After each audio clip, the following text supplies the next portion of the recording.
Bueno, ¿qué tal? Muy buenos días.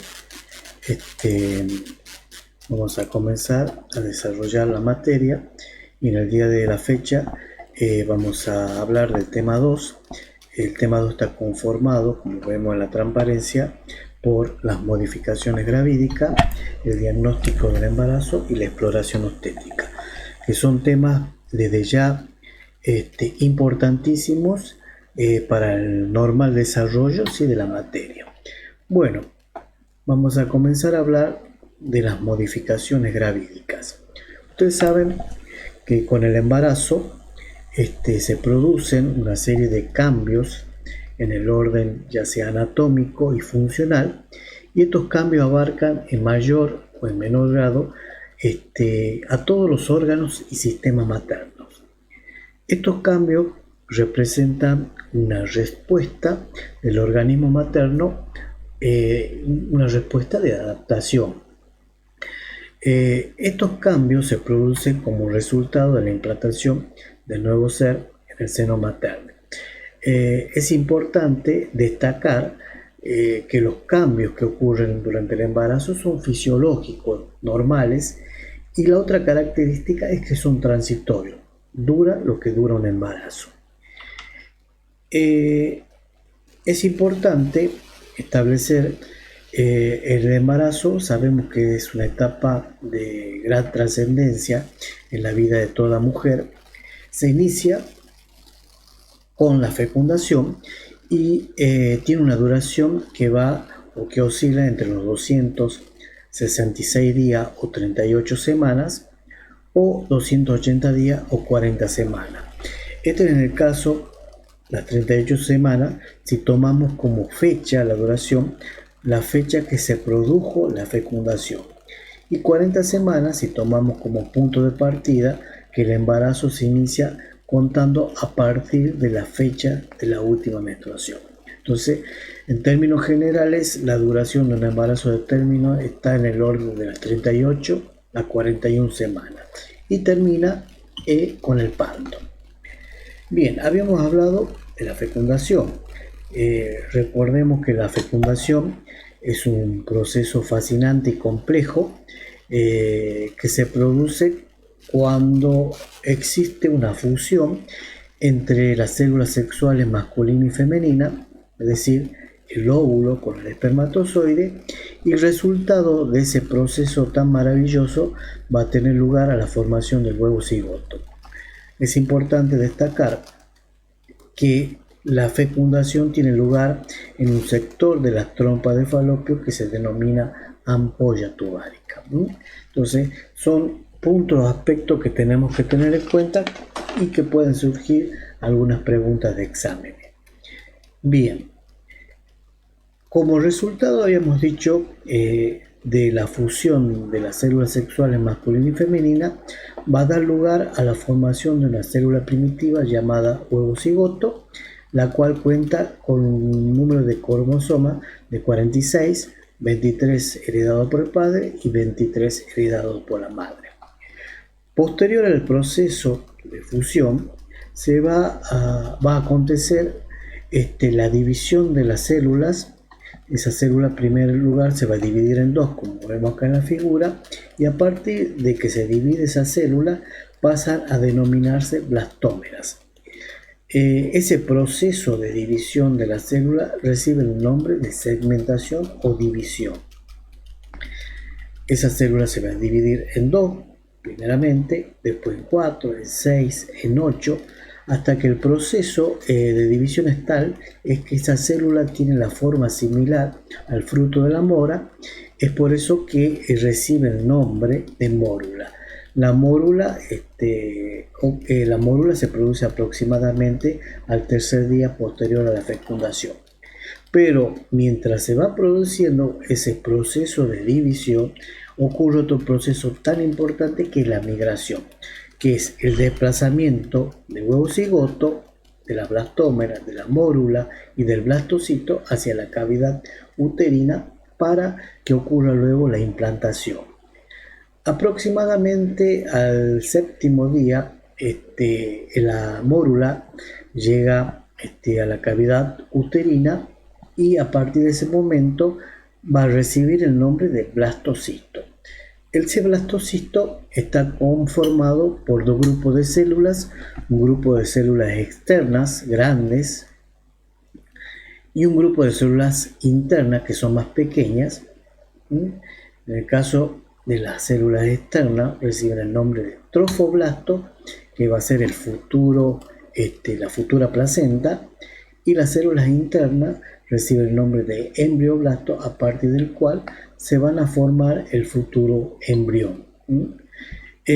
Aproximadamente, ¿sí?, a los 14 días de la fecundación se va a producir la implantación o nidación del blastocisto en la cavidad endometrial. Un punto importante a tener en cuenta que se denomina embrión a partir de la cuarta a la octava semana y a partir de la novena semana y hasta la fecha del parto recibe el nombre del feto. El embrión se forma a través de tres capas germinativas que se denominan ectodermo, mesodermo y endodermo. O sea, cada placa germinativa va a dar lugar a la formación de los diferentes aparatos y sistemas de ese futuro ser. Entonces, tenemos que tener presente que es una etapa muy sensible. Entonces, la afectación por parte de alguna noxa en esa etapa de formación puede dar lugar a cambios irreversibles en el embrión. Bien, entonces repasando, tenemos que la fecundación es la fusión de las gametas masculina y femenina. Producto de esa unión se va a formar el monocigoto. Esa célula primitiva va a sufrir una serie de transformaciones o divisiones que se denomina segmentación, y mientras se va produciendo la segmentación ocurre la migración, es decir, el transporte de esas células hacia la cavidad uterina. Aproximadamente al tercer día de la fecundación, el proceso de división es tal es que esa célula se asemeja a la mora, es por eso que recibe el nombre de mórula, y al séptimo día esa mórula accede a la cavidad uterina, por lo que recibe el nombre de blastocisto. Es importante destacar que el blastocisto está conformado por un grupo de células externas que se llama trofoblasto, que va a ser la futura placenta y es la que va a formar la hormona gonadotrofina coriónica, importante para mantenimiento, ¿sí?, del cuerpo amarillo, para que siga produciendo una hormona importante, que es la progesterona, que va a preparar a la mucosa endometrial. Y ese blastocito tiene un grupo de células pequeñas llamada embrioblasto, a partir del cual se va a formar el futuro embrión a través de lo que se llaman placas germinativas, que son el ectodermo, el endodermo y el mesodermo. A los 14 días posteriores a la fecundación tiene lugar la implantación en la mucosa endometrial. Bien. Bueno, visto un poco, repasado lo que es la embriología, vamos a ir directamente al tema. Con las modificaciones gravídicas ya habíamos dicho que eran los cambios que ocurrían en el embarazo como resultado, ¿sí?, de la implantación del nuevo ser, y teníamos que tener presente que los cambios son fisiológicos y transitorios. Los cambios que ocurren en el embarazo se clasifican en locales, son aquellos que ocurren a nivel del aparato reproductor femenino, en donde vamos a incluir también las glándulas mamarias, y los generales son los que ocurren en los diferentes aparatos y sistemas del organismo materno. Bien, mientras vamos viendo los cambios locales, también vamos a hacer una breve reseña anatómica de los cambios que ocurren a nivel del útero. Bien, los cambios locales tenemos en el útero fundamentalmente.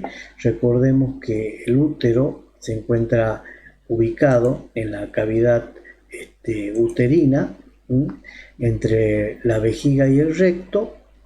Tiene una forma piriforme, como observan acá, la forma de una pera invertida, y el útero presenta dos porciones, una porción superior, que es esta parte más ensanchada, a la que recibe el nombre de cuerpo uterino, y una porción inferior alargada que recibe el nombre de cuello o cervix uterino. En el cuerpo uterino podemos observar acá que se encuentra el fondo uterino, que tiene importancia porque es allí donde tiene generalmente el proceso de nidación y donde se va a producir, digamos, la implantación del trofoblasto, la placenta. Entonces, cuando vemos un informe ecográfico, vamos a ver que se encuentra la placenta en el fondo, fúndica. Cuando la implantación se realiza en las porciones inferiores del útero, se denomina placenta de implantación baja o placenta previa. El fondo del útero es importante el estudio porque, bueno, es el lugar que nosotros realizamos la palpación para medir, digamos, la altura uterina y de esa manera establecer o tener una aproximación de la edad gestacional de la mujer.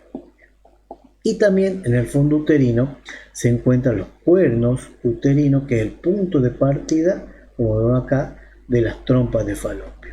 Y allí en los cuernos uterinos se encuentran los que se llaman marcapasos derecho e izquierdo.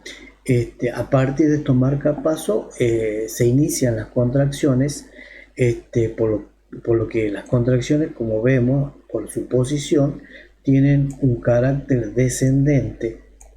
Justamente ese carácter descendente es para que produzca las modificaciones a nivel del cuello uterino.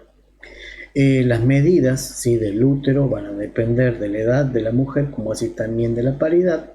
En términos generales tenemos que la longitud del útero es de 8 centímetros, aproximadamente tiene 5 centímetros en la porción del cuerpo y 3 centímetros en la porción del cuello.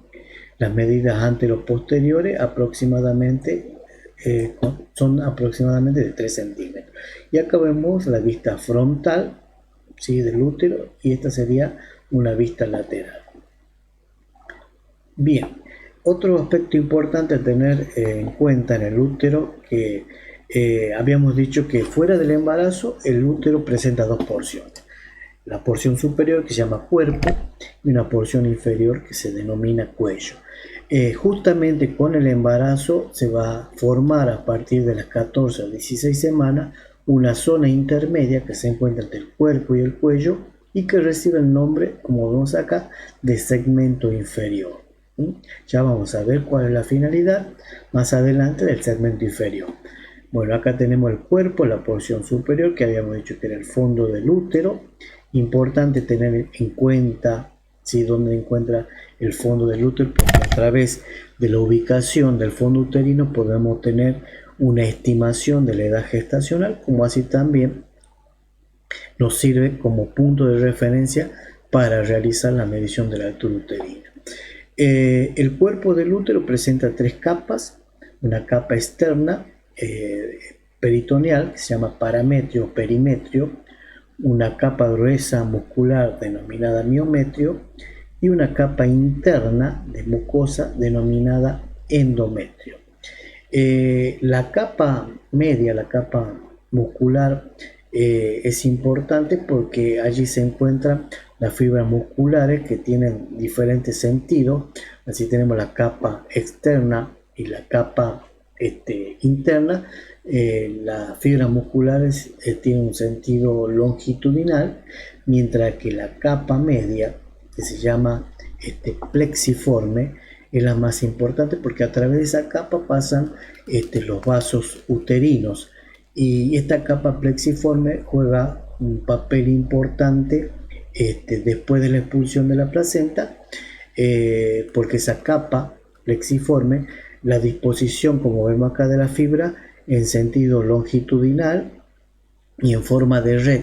Entonces, cuando se produce un proceso que se llama retractibilidad, la retractibilidad, tengan presente, y es una pregunta de examen, es el acortamiento definitivo de las fibras musculares, y la contractilidad del útero es el acortamiento transitorio. Es decir, que con la expulsión de la placenta se pone en marcha el fenómeno de retractilidad, que es el acortamiento definitivo de la fibra muscular, y de esa manera se comprimen los vasos uterinos, evitando la hemorragia de posparto. Eso se llama ligaduras vivientes de Pinal, que nosotros vamos a controlar después en un posparto inmediato como el globo de seguridad de Pinal. Bien, a nivel de los cambios que ocurren en el embarazo, el órgano que sufre el mayor número de cambios, podemos decir así, es el útero. Y esos cambios ocurren tanto a nivel del cuerpo, del segmento, como así también del cuello.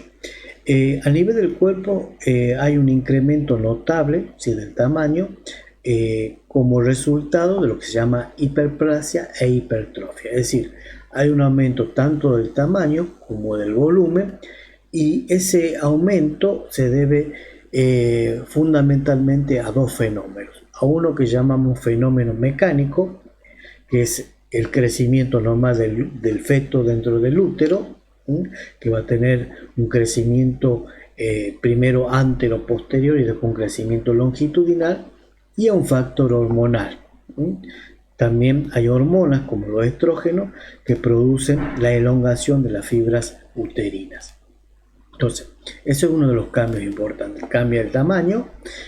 Si nosotros lo medimos, el útero recién a partir de la semana 12 o 13 recién se convierte en un órgano abdominal, porque previamente es un órgano intrapélvico. Y en un embarazo de término, si medimos ese útero, tiene una medida que oscila entre los 29 y 35 centímetros. Bien, otro de los cambios importantes que ocurren es el peso. Acá vemos el estado pregravídico. El peso del útero oscila entre 30 y 60 gramos. Y cuando tenemos el embarazo de término, el peso del útero alcanza el kilo.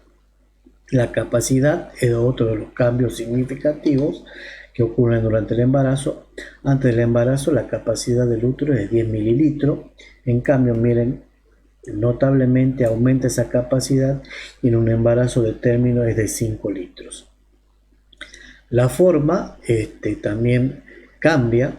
Habíamos dicho que tiene una forma piriforme, es decir, la forma de pera en estado pregravídico, es decir, antes del embarazo, piriforme. A partir de las 20-24 semanas tiene una forma globulosa, porque hay un incremento de los diámetros fundamentalmente anteroposteriores, y después tiene una forma ovoide ya en el último trimestre, porque hay un predominio del crecimiento longitudinal del útero. Entonces, otro de los cambios importantes que tenemos que tener presente. Modifica también la elasticidad, y acá, como habíamos dicho en un primer momento, juegan un papel importante las hormonas. Comienza el útero a principio del embarazo ya con las contracciones. Habíamos dicho que las contracciones es el acortamiento transitorio de las fibras musculares. Y durante el embarazo, a pesar de que ustedes piensen lo contrario, la mujer presenta básicamente dos tipos de contracciones. Una llamada contracciones de Álvarez y otras contracciones de Braxton-Hicks. Las contracciones de Álvarez son en una pequeña área, ¿sí?, del útero. Las características de las contracciones de Álvarez es que son de alta frecuencia, es decir, son muy seguidas, pero son de baja intensidad. Tal es así que la mujer ni el operador las puede percibir. Entonces, son de alta frecuencia, están localizadas en una pequeña área del útero y de muy baja intensidad. Esas son las contracciones de Álvarez. Y las contracciones de Braxton-Hicks ya abarcan una porción mayor, ¿sí?, del útero. La característica de estas contracciones es que, si bien no son frecuentes, va aumentando la intensidad. Es decir, la mujer ya las percibe porque son más intensas. Y estos tipos de contracciones van a ir incrementándose a medida que avance la gestación. ¿Cuál es el objetivo que tienen las contracciones durante el embarazo? Justamente como el útero hay un predominio de tejido muscular, es prepararlo al útero para el momento de llegado el parto. Bien, habíamos dicho que antes del embarazo el útero estaba conformado solamente por el cuerpo y el cuello. Con el embarazo se forma una nueva porción que se llama segmento inferior, que es la zona intermedia entre el cuerpo y el cuello. Los límites del segmento superior se llama anillo de Van Der, que vemos acá. Es un anillo de contracción que está en este sector que estoy mostrando acá, es el anillo de Van Der, y el límite inferior es este sector que se llama orificio cervical interno, que es el que nosotros realizamos la evaluación a través del tacto vaginal para establecer la dilatación cervical. Esta zona del segmento inferior se forma a partir de las 14 y 16 semanas y completa su formación o se amplía cuando se inicia el trabajo de parto. La finalidad o la función del segmento inferior es porque juega un papel importante en la dilatación cervical y también en la acomodación de la presentación. La porción del segmento inferior y el orificio cervical se denomina canal cérvico-segmentario o canal de Brown. Entonces, bueno, lo importante es que para destacar el segmento inferior, bueno, que es una zona que se forma a partir de las 14 y 16 semanas y completa su formación a trabajo de parto. La función es que participa en la acomodación de la presentación y juega un papel importante también en la dilatación cervical. Y por último tenemos la porción alargada del útero, que es el cuello cerviuterino.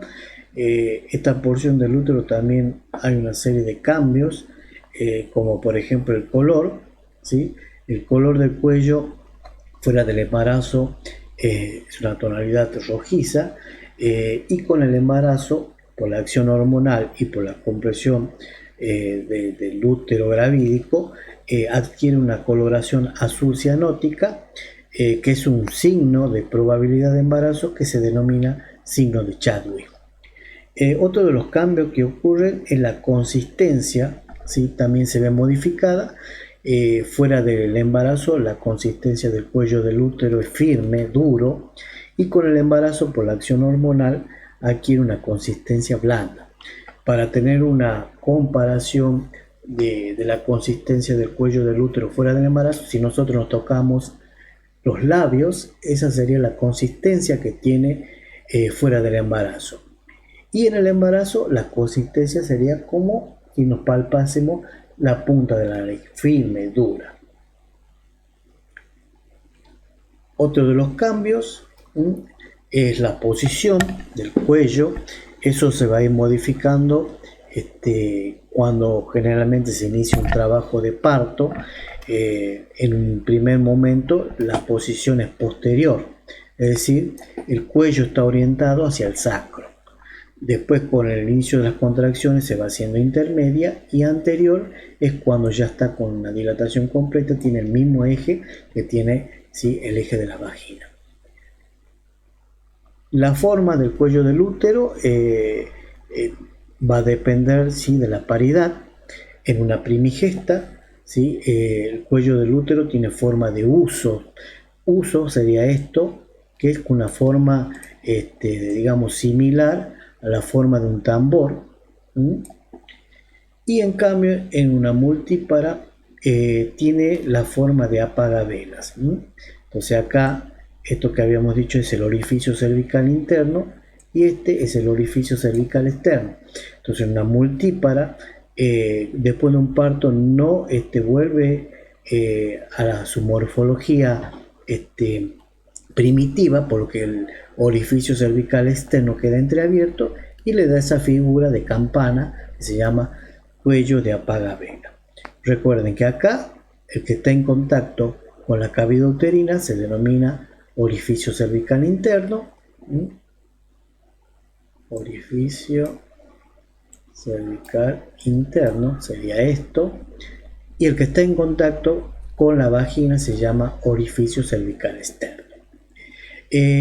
También durante el embarazo hay una hipersecreción de unas glándulas que se encuentran en el cuello que se llaman glándulas nucíparas, y esas glándulas nucíparas lo que hace es formar lo que van a conocer después como el tapón mucoso, es decir, entre el orificio cervical interno y externo se forma el tapón mucoso, que tiene por finalidad de protección, es decir, evita que los gérmenes asciendan hacia la cavidad uterina.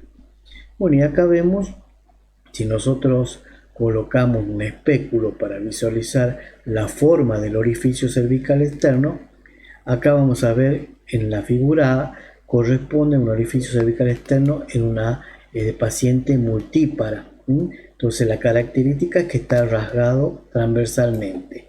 En cambio, en una nulípara, es una mujer que no tuvo un parto, la forma del orificio cervical externo es puntiforme, es como si fuese un puntito. Entonces, esa es otra de las características que se puede observar. Bien, a nivel de la vagina también hay cambios que son notables. Hay una disminución de los bacilos de Dorderline. Los bacilos de Dorderline son los que mantienen el pH ácido de la vagina. Entonces, lo que hay durante el embarazo es una disminución de ese pH ácido, lo que transforma a la vagina en un medio alcalino, y lo cual favorece al desarrollo muchas veces de hongos, de parásitos, y es frecuente durante el embarazo la aparición de leucorrea, que es una secreción anormal a través de la vagina y que, de acuerdo al germen o a la noxa que produce, va a tener diferentes características. En un embarazo son frecuentes las leucorrea por hongo, es decir, por las candidiasis. Ese tipo de flujo tiene una característica blanquecina, abundante, y generalmente no hay prurito, es decir, no produce comezón. En cambio, cuando la leucorrea es producto de un parásito como la tricomoniasis, la sintomatología que nos va a dar un flujo abundante, amarillo, maloliente, y que va a producir irritación y prurito a nivel de la vagina.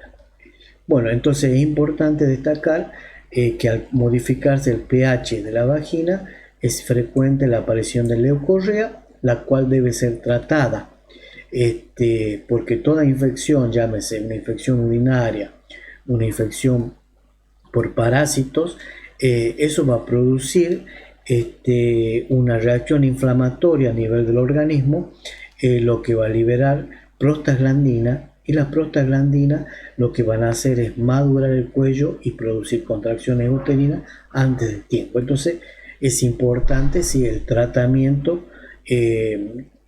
con diferentes tipos de óvulos para evitar las leucorreas. La coloración de la vagina también, al igual que la coloración del cuello, se modifica de tener una coloración rojiza por el embarazo, adquiere una coloración cianótica, que habíamos dicho es un signo de probabilidad del embarazo y que se denomina signo de Chadwick. Bien. Bueno, también otro de los órganos que, a pesar de que uno piensa que es un sostén rígido, también produce algunos cambios en la pelvis. Se produce, por ejemplo, a través de la relaxina, que es una hormona segregada por el cuerpo amarillo. Se produce la separación milimétrica de esta zona que se llama sínfisis del pubis, que muchas veces causa dolor en la mujer, justamente por esa separación que produce los dolores que se llaman pubalgia, y también produce un reblandecimiento de las articulaciones sacroiliacas. Ahí vemos la separación milimétrica, ¿sí?, que se produce a nivel de sínfisis pubis, y justamente esa separación se produce para permitir, ¿sí?, el encaje de la presentación. Bien, y tenemos como también cambio local y los cambios que ocurren a nivel de las glándulas mamarias. al igual que el útero, sufre cambios como hipertrofia, hiperplasia, y a lo que se agrega hiperemia, que es el aumento de la congestión venosa. Esta hiperemia va a ocasionar, ¿sí?, la aparición de la red venosa de Haller, que es una red que se puede observar debajo de la piel de las mamas, por el aumento o el incremento de las hormonas estimulantes de los melanocitos. Se tiñe más oscura la areola. También es frecuente observar la acentuación de los tubérculos de Montgomery. Y funcionalmente se produce la secreción, sí, de calostro.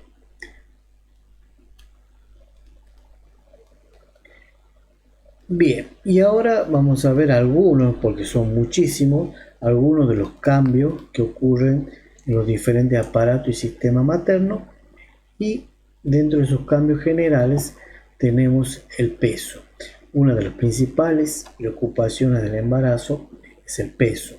Generalmente en el primer trimestre no hay un marcado incremento de peso, y en gran porcentaje de las embarazadas existe una disminución de hasta 1 kilo, debido a que son frecuentes en el primer trimestre las náuseas, los vómitos, que son emesis simple, y que se deben a la producción de la hormona gonadotrofina coriónica.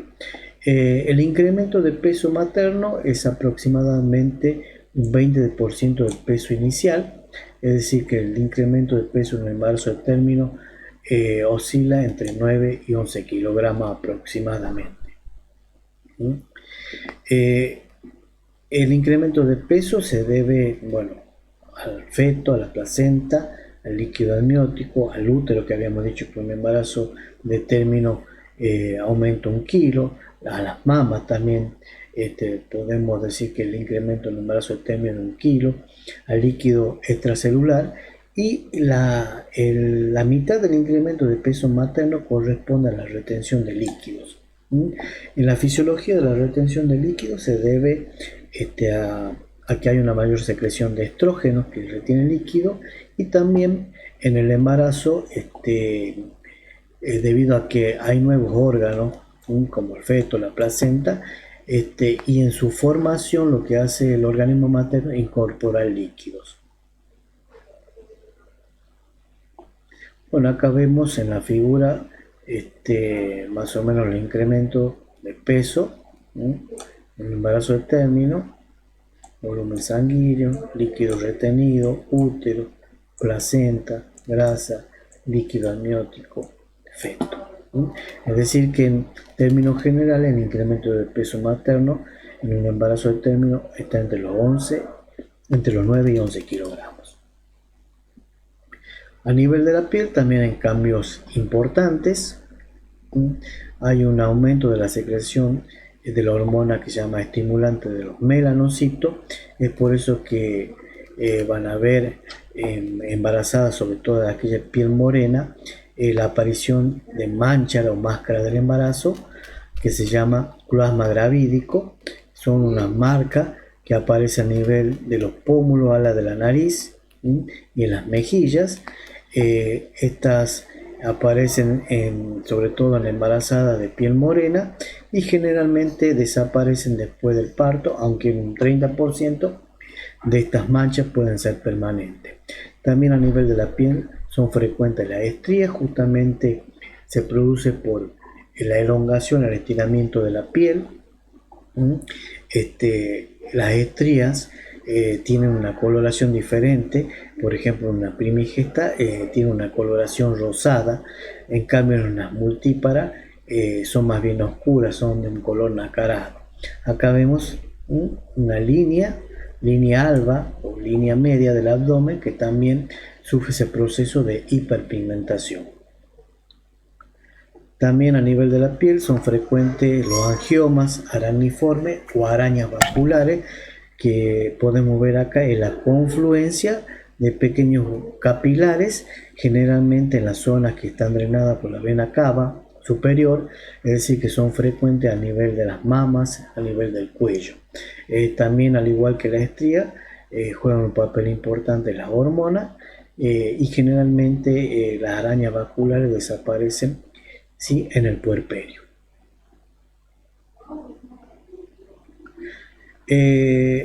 A nivel de la actitud y la marcha de la embarazada, bueno, recordamos que el aumento del tamaño del útero, la mujer tiene que adoptar una posición de compensación, y para eso lo que hace es proyectar la espalda y los hombros hacia atrás, lo que le da la similitud de un orgullo. Por eso es que esa posición de la mujer se denomina de orgullo materno, ¿no?, porque se produce una marcada lordosis lumbosacra. Entonces lo que hace es proyectar la espalda hacia atrás.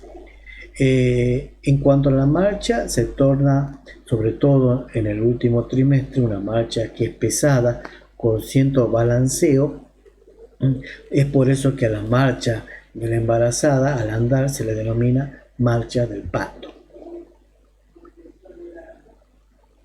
A nivel del aparato cardiovascular también se producen cambios importantes. El aumento del tamaño uterino va a producir el desplazamiento del diafragma, y con esto va a modificar la situación del corazón, de la punta del corazón hacia la izquierda, y eso puede generar algún tipo de trastornos que se manifiesta como palpitaciones cuando la mujer dice que tiene taquicardia, y también por una sensación de ahogo que se debe al ascenso del diafragma, lo que ocasiona disnea. Aumenta el gasto cardíaco, ¿sí? Recordemos que tiene que haber una mayor provisión de sangre por parte del feto y la placenta. Va a aumentar la frecuencia cardíaca a partir de las 32 y 35 semanas. Tiene de 5 a 10 pulsaciones más por minuto. Disminuye la resistencia vascular periférica. La disminución de la resistencia vascular periférica se debe a la acción de la hormona progesterona. Y si hay una disminución de la resistencia vascular periférica, se tendría que traducir en el embarazo con un aumento, ¿sí?, de la tensión arterial, porque se produce una vasoconstricción. Pero ocurre todo lo contrario. Generalmente en un embarazo generalmente hay una tendencia a la hipotensión arterial. ¿Y por qué? Porque la progesterona lo que produce es una vasodilatación a nivel de los vasos sanguíneos, y eso produce la caída de la tensión arterial. Por eso es frecuente observar lo que se llama síndrome de vena cava inferior. Esto se produce cuando la mujer generalmente está en posición de cúbito dorsal, como vemos acá. En esa posición el feto y el útero comprimen la vena cava, entonces hay una disminución del retorno venoso al corazón, y eso va a generar una serie de molestias que lo manifiesta como náuseas, mareos y muchas veces la pérdida de conocimiento repentino, que se denominan lipotimias. ¿Cómo se soluciona esta alteración por compresión de la vena cava? Lateralizando a la embarazada. Es decir, por eso es importante, y van a escuchar de manera reiterada, que la posición acorde, ya sea para el control de la tensión arterial o cuando hay un sufrimiento fetal, es colocar a la embarazada en decúbito lateral izquierdo, porque de esa manera va a descomprimir la vena cava inferior. Bien, a nivel del sistema sanguíneo, por supuesto que va a haber un aumento de la volemia debido a los mayores requerimientos por parte de la placenta, del feto. Recuerden que la sangre está constituida por glóbulos rojos, glóbulos blancos, plaquetas y una parte líquida que se llama plasma. Es decir, la parte globular se incrementa en menor proporción que con la parte plasmática, es decir, aumenta más el plasma, lo que va a producir una hemodilución y la aparición de la anemia fisiológica del embarazo. Consideramos anemia en el embarazo cuando los valores de la hemoglobina son menores a 11 gramos decilitro. Es por eso que es importante a toda embarazada a partir del primer trimestre el suplemento de hierro, para evitar justamente la anemia. Y a nivel del aparato digestivo también se produce una serie de cambios. Básicamente juegan un papel importante también las hormonas. A nivel de la boca vamos a ver que hay una mayor frecuencia de las caries dentales, por eso es importante una interconsulta con la odontóloga a las embarazadas. Suele ser frecuente la cialorrea, es decir, el aumento de la secreción salival. Y a nivel del aparato digestivo, bueno, sufre también modificaciones muchas veces de la situación por el ascenso, ¿sí? de las vísceras, lo que ocasiona muchas veces pirosis, la acidez, el reflujo y la constipación. En donde juega un papel importante la constipación y el estreñimiento es también la progesterona, porque esta hormona hace que el peristaltismo sea mucho más lento. Entonces, en una embarazada es frecuente la constipación y el estreñimiento. Entonces, es importante que la dieta de la embarazada se base, digamos, en frutas, mucho líquido y verduras de hojas verdes. Bueno, con eso ya quiero dar finalizado con la clase de modificaciones gravídicas. Les presento acá un video que le va a servir sobre todo para ver lo que es la fecundación.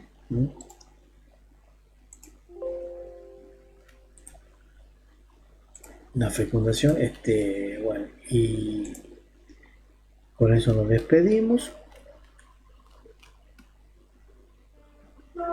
Fertilization is the epic story of a single sperm facing incredible odds to unite with an egg and form a new human life.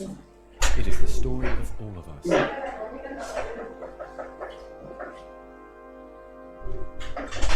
During sexual intercourse, about 300 million sperm enter the vagina. Soon afterward, millions of them will either flow out of the vagina or die in its acidic environment. However, many survive because of the protective elements provided in the fluid surrounding them. Next, the sperm must pass through the cervix, an opening into the uterus. Usually, it remains tightly closed, but here the cervix is open for a few days while the woman ovulates. The sperm swim through the cervical mucus, which is thinned to a more watery consistency for easier passage. Once inside the cervix, the sperm continues swimming toward the uterus, though millions will die trying to make it through the mucus.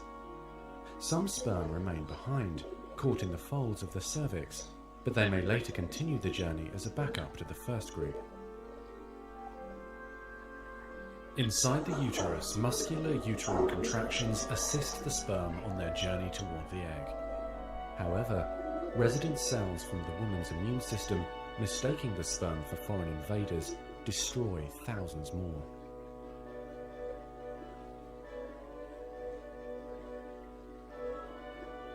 Next, half the sperm head for the empty fallopian tube, while the other half swim toward the tube containing the unfertilized egg.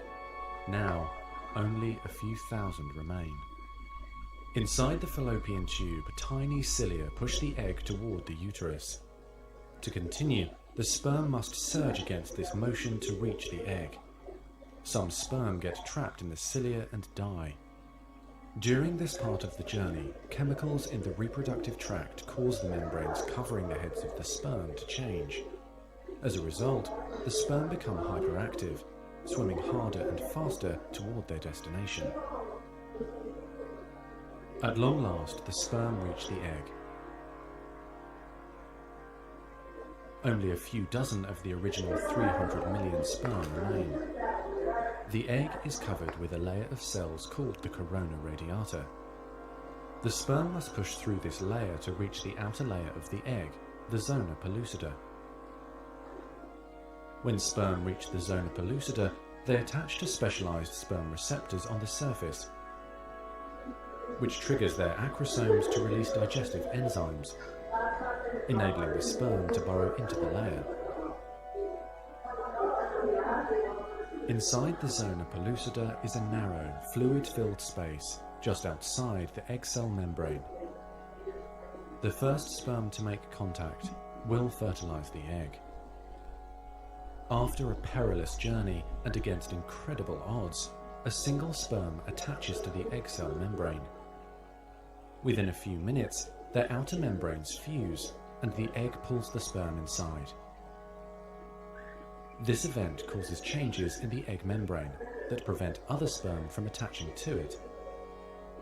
Next, the egg releases chemicals that push other sperm away from the egg and create an impenetrable fertilization membrane. As the reaction spreads outward, the zona pellucida hardens, trapping any sperm unlucky enough to be caught inside. Outside the egg, sperm are no longer able to attach to the zona pellucida. Meanwhile, inside the egg, the tightly packed male genetic material spreads out. A new membrane forms around the genetic material, creating the male pronucleus. Inside, the genetic material reforms into 23 chromosomes. The female genetic material, awakened by the fusion of the sperm with the egg, finishes dividing, resulting in the female pronucleus, which also contains 23 chromosomes. As the male and female pronuclei form, spiderweb-like threads, called microtubules, pull them toward each other.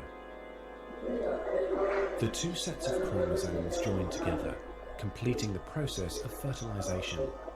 At this moment, a unique genetic code arises, instantly determining gender, hair color, eye color, and hundreds of other characteristics. This new single cell, the zygote, is the beginning of a new human being.